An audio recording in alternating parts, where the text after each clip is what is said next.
Hola, mi nombre es José Eduardo Telles Espinosa. Esto es Charlas de Amparo y pues veamos la actualización jurisprudencial de este viernes 11 de enero de 2019. 60 nuevos criterios que estudiar. Recuerda, es bien importante que estudiemos la jurisprudencia. Ahí vienen muchas respuestas a todas las dudas que después se nos generan. Vamos a ver qué pasa. El Pleno de la Suprema Corte de Justicia de la Nación emite 5 jurisprudencias, publica 5 jurisprudencias y 6 tesis aisladas. ¿De qué nos habla en estas tesis? Dicen que las tesis no hablan, bueno, desde el punto de vista de un texto. Mira, en la jurisprudencia 35 del 2018, suspensión en el juicio de amparo directo, forma de calcular el plazo que debe tomarse en cuenta a efecto de fijar el monto de la garantía prevista en el artículo 132 de la Ley de Amparo. Hace un análisis el Pleno de la Suprema Corte, te invito a que lo leas, porque nos dice acuciosamente por qué llega a esa conclusión de que se tratan de 6 meses normalmente, y va haciendo el análisis, por ejemplo, en el amparo directo, y dice, en el amparo directo el 178 prevé el plazo de 5 días para que la autoridad responsable certifique las fechas de notificación y presentación, corra traslado al tercero interesado, rinda el informe justificado. El 179, 3 días para que el presidente provea sobre la admisión de demanda. El artículo 181, 15 días para alegar o adhesivo. 183, 3 días para turnar el expediente y el de 90 días posteriores para pronunciar la sentencia, más 10 días siguientes a la firma del engrose. Dice, todo esto nos suma 126 días hábiles que divididos entre los días hábiles del mes calendario, en general 22 por mes, dan un total de 5.7 meses y entonces llega a la conclusión que son 6. Pero dice también, mira, puede ser más y entonces la autoridad responsable en el juicio de amparo, si es amparo directo, recuerda que es la sala o el tribunal que emitió la sentencia definitiva o la junta, quien va a determinar el monto de la garantía para la suspensión. Dice, lo puede incrementar por la duración de meses, suponiendo que las cargas de trabajo de ese circuito sean notorias, que sean más largas, o lo puede reducir. Pero también puede suceder que si se hace un cálculo y si se resuelve más tarde, o sea, si ya pasaron los 6 meses y no se ha resuelto, entonces lo que se puede hacer es solicitar que el tercero interesado, por un hecho superveniente, solicite el aumento de la garantía. Pero también puede suceder, dice, que no se haya solicitado la suspensión al inicio y entonces no tiene forzosamente que ceñirse al plazo de 6 meses. Ejemplo, promueves una demanda de amparo directo y hasta después solicitas la suspensión. Temas por demás interesantes, fíjate, para eso sirve la jurisprudencia y es esta la 35/2018 del Pleno de la Suprema Corte. Después nos hace el análisis en la 34 del 2018, la suplencia de la deficiencia de los agravios en términos del artículo 79, fracción sexta de la Ley de Amparo, procede en un recurso de queja cuando el órgano revisor advierte el desechamiento indebido de la demanda de amparo indirecto por no actualizarse una causa manifiesta indudable de improcedencia. Hay que recordar que la fracción sexta del 79 se refiere a las otras materias, o sea, que no están previstas en las fracciones anteriores, y esta es la civil, mercantil, administrativa. Preponderantemente son estas materias. Y entonces dice, bueno, si se trata de un desechamiento de demanda, se va en queja y el colegiado advierte que no es notoriamente improcedente, puede suplir la deficiencia y ordenar el que se admita la demanda. En la jurisprudencia 36 del 2018 es una muy interesante que te invito a ver porque de repente cuando leí dije, bueno, representación proporcional ante la falta de previsión de la normativa estatal de límites de representación para la conformación de los ayuntamientos, no debe acudirse a los límites de sobre y subrepresentación fijados constitucionalmente para la integración de los congresos locales. ¿Qué sucede? Dije, ¿de dónde viene esto? ¿Me suena a controversia constitucional o qué es? Pero mira, si vamos a la parte final, son de esas jurisprudencias que vienen del electoral. Es una contradicción de tesis entre la sustentada por la Sala Superior del Tribunal Electoral del Poder Judicial de la Federación y el Pleno de la Suprema Corte de Justicia de la Nación. Ve cómo es este tipo de contradicciones de tesis que, bueno, recuerdo hace muchos años di alguna plática sobre la misma y aquí la encuentro. Fue resuelto el 8 de noviembre del 2018. tema por demás importante.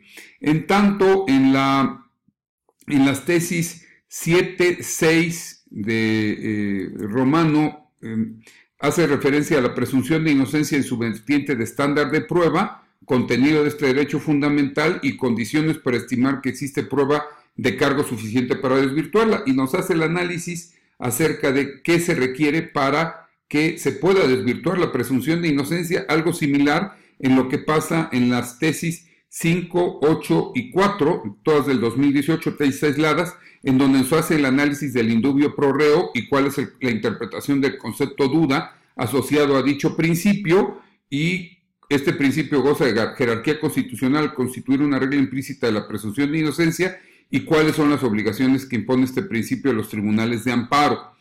Entonces ve esas tesis aisladas. En cambio hay una jurisprudencia de la 33/2018, incidente de falsedad de firma de la demanda de amparo directo para la admisión, preparación y desahogo de la prueba pericial grafoscópica, es aplicable a la ley de amparo.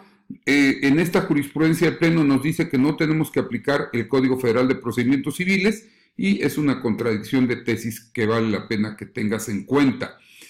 El ejercicio ilegal de servicio público, la modalidad prevista en la fracción cuarta del artículo 259 del Código Penal para el Distrito Federal aplicable para la Ciudad de México, establece un delito de resultado cuya forma comisiva es la comisión por omisión, es la tesis 3 Romano /2018. En tanto, en la jurisprudencia 32 del 2018, demanda de amparo presentada en el portal de servicios en línea del Poder Judicial de la Federación, con la firma electrónica certificada del Poder Judicial de la Federación, fidel del autorizado por el quejoso, el juez de distrito está facultado para desecharla de plano al no apreciarse la voluntad de quien aparece como promovente. Hay que tener cuidado con esta jurisprudencia. Me tocaron algunos compañeros en algunos estados de la República que decían, bueno, yo saco mi FIREN y con mi FIREN estoy tramitándola. Sí, pero si eres apoderado. En cambio, si vienes nada más como autorizado, nos dice la Corte no, por mayoría de 8 votos en la sesión de 8 de octubre del 2018. Y con esto ya analizamos las tesis y jurisprudencias del Pleno de la Suprema Corte. Primera Sala no publicó tesis ni jurisprudencia, en tanto la segunda sala solamente una jurisprudencia, valor agregado, para garantizar el respeto a los derechos de certeza y seguridad jurídica cuando la autoridad fiscal estime incumplida la obligación prevista en la fracción octava del artículo 32 de la Ley del Impuesto Relativo, es innecesario que cite los párrafos subsecuentes. Un análisis muy interesante acerca del tema de fundamentación. Te invito a ver jurisprudencia 127/2018. Los plenos de circuito 3, jurisprudencia, recuerda, la jurisprudencia de plenos de circuito solamente es obligatoria en ese circuito donde se emite. Resolución que desestima el incidente de no acatamiento al laudo dictada en la etapa de ejecución. En su contra procede el juicio de amparo indirecto, aun cuando no constituye la última actuación dentro de ese procedimiento. Va para los amigos laboralistas, esto es para el pleno de circuito del primer circuito, materia laboral del primer circuito, que esto es Ciudad de México. En tanto, el pleno de circuito del tercer circuito en materia administrativa, que esto es Jalisco, resolución dictada por el Tribunal de Arbitraje y Escalafón del Estado de Jalisco, en el recurso previsto por el artículo 76 de la Ley de Responsabilidades de los Servidores Públicos del Estado de Jalisco, abrogada, artículo 92 del ordenamiento vigente hasta el 26 de septiembre del 2017, en su contra es improcedente el juicio de amparo directo. Entonces, ¿por qué? Vamos a ver qué es lo que dijo. Tiene la naturaleza de un recurso administrativo y no la de un juicio. Entonces, ¿ven? Son de estos actos que, aunque provienen aparentemente de un tribunal, dice, efectúa una mera revisión del acto administrativo, el juicio de amparo es improcedente, pues no se trata de una determinación que haya decidido el juicio de lo principal, sino que dice, procede el juicio de amparo en directo en términos del artículo 107, fracción cuarta, así nos dice, hay que ver porque es fracción cuarta de la legislación de la materia invocada, 107 fracción cuarta, actos autónomos provenientes de autoridades. Entonces nos dice que esto no es una resolución. Como ves, podemos seguir manejando conceptos de la ley de amparo. Finalmente, carta de invitación, la resolución que desestima la solución aclaratoria del contribuyente sobre su situación fiscal derivada de aquella, no es impugnable en el juicio contencioso administrativo. Esto nos dice también el pleno de circuito en materia administrativa del tercer circuito, porque en concreto nos dice que no es una resolución definitiva para efectos del juicio contencioso administrativo. Con ello terminamos las de plenos de circuito y finalmente nos vamos a las de tribunales colegiados de circuito. Yo siempre insistiré, hay muchos compañeros que se van primeros a las de plenos de circuito. Sí, es importante leerlas todas, pero las obligatorias son las de la Corte, cuando son jurisprudencias, las del pleno de circuito cuando están en tu circuito.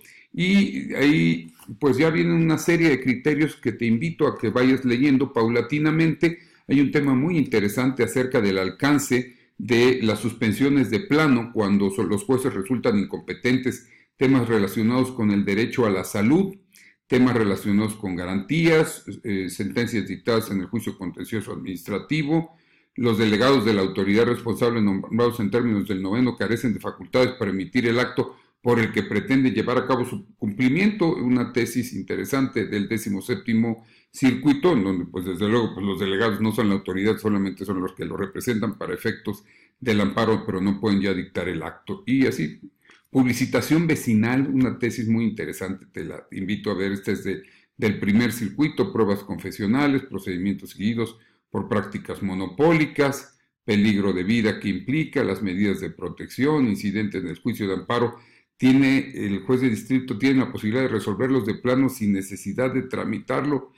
Bueno, vale la pena que lo veamos, pero siempre y cuando cuáles son las que se pueden. Si en un juicio de amparo se interpone sucedencia, el juez determina desecharlo por razones de fondo, tal resolución es legal aun cuando no se haya solicitado el procedimiento incidental, lo cual no se contrapone al derecho de acceso a la justicia, resolverlo si se cuenta con los elementos. Pues bueno, afortunadamente es una tesis aislada. Yo siempre pensaré en el acceso a la justicia, el acceso a la jurisdicción, da la oportunidad de que se defiendan.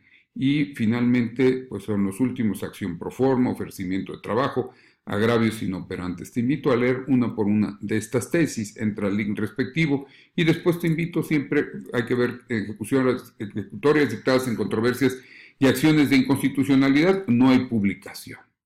Por lo mismo, con este rápido contenido, este rápido análisis acerca de las jurisprudencias y tesis, pues el día de hoy damos un paso más en nuestra especialización como amparistas. Mientras eso sucede, mi nombre es José Eduardo Telles Espinosa, esto es Charlas de Amparo.